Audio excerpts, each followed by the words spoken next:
They were continuing to read The Brothers Karamazov. I would have said more, but I could not.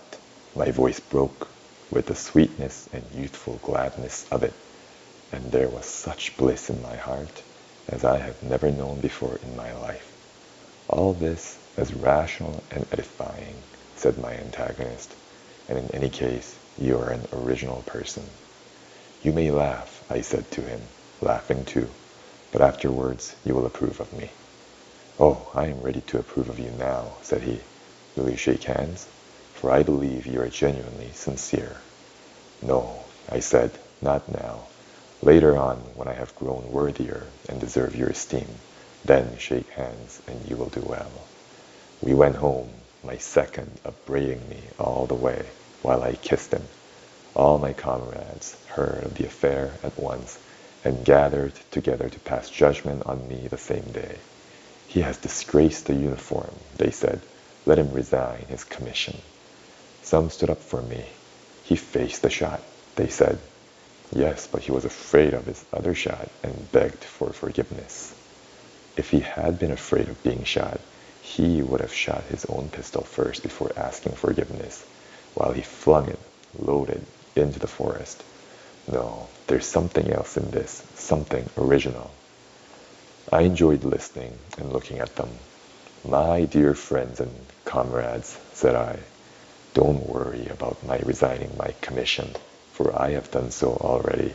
I've sent in my papers this morning, and as soon as I get my discharge, I shall go into a monastery. It's with that object I am leaving the regiment. When I had said this, every one of them burst out laughing. You should have told us of that first. That explains everything. We can't judge a monk.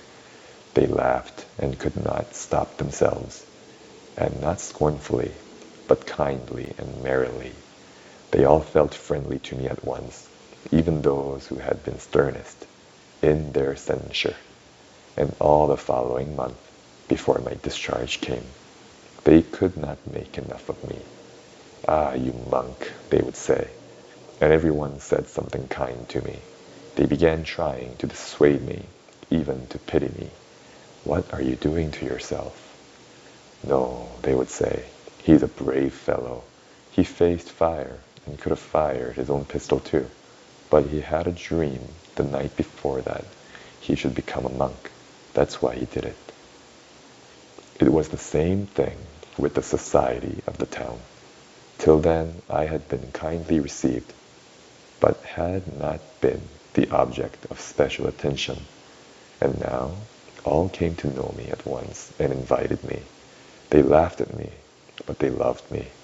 I may mention that although everybody talked openly of our duel, the authorities took no notice of it, because my antagonist was a near relation of our general, and as there had been no bloodshed and no serious consequences, and as I resigned my commission, they took it as a joke. And I began then to speak aloud and fearlessly, regardless of their laughter, for it was always kindly and not spiteful laughter. These conversations mostly took place in the evenings, in the company of ladies. Women particularly liked listening to me then, and they made the men listen. But how can I possibly be responsible for all? Everyone would laugh in my face. Can I, for instance, be responsible for you? You may well not know it, I would answer, since the whole world has long been going on a different line, since we consider the various lies as truth and demand the same lies from others. Here I have for once in my life acted sincerely, and well, you all look upon me as a madman. Though you are friendly to me, yet, you see, you all laugh at me. But how can we help being friendly to you, said my hostess, laughing. The room was full of people. All of a sudden, the young lady rose, on whose account the duel had been fought, and whom only lately I had intended to be my future wife.